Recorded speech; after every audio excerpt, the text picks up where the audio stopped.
अस्सलामुअलैकुम, welcome to my channel viral good vlog and tips.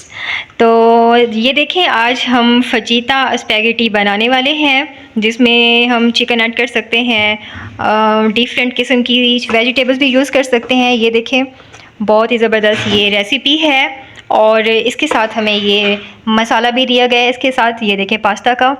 तो आज हम ये बनाने वाले हैं, इसको तैयार करने वाले हैं। तो उम्मीद करती हूँ कि मेरा ये व्लॉग आपको बहुत पसंद आएगा। और उसके साथ साथ हमने ये सबसे पहले इसको रेडी कर लिया है, प्याज टमाटर और लहसुन को इसका पेस्ट बना लिया। और उसके साथ साथ ये देखें, थर्ड नंबर पे ये हमारे ये बॉयल हो रहे हैं नूडल्स। तो ये जैसे ही बॉयल होंगे हम इसको मसाले में ऐड कर देंगे। ये देखें, तो ये हमारी डिश तैयार हो जाएगी बहुत खूबसूरत तरीके से और बहुत ही स्पाइसी मज़े वाली। तो आप इंशाल्लाह इंजॉय करेंगे। तो देखते हैं आगे। ये हमारी हो चुकी है रेडी। ये देखें, ये हमने इसको यहाँ पर परोस लिया है। तो अब हम इसको खाने वाले हैं। बहुत ही स्पाइसी हैं, बहुत मिर्ची वाली बन गई हैं। ये देखें,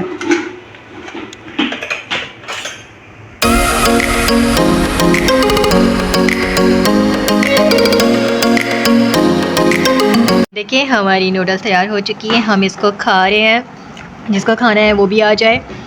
तो ये देखिए, बहुत मज़े की बनी है। मैं तो बहुत इंजॉय ले रही हूँ। तो उम्मीद करती हूँ कि मेरी ये रेसिपी आपको बहुत पसंद आई होगी। तो आप भी बनाएं अपने घर में, खाएं इसको, इंजॉय करें।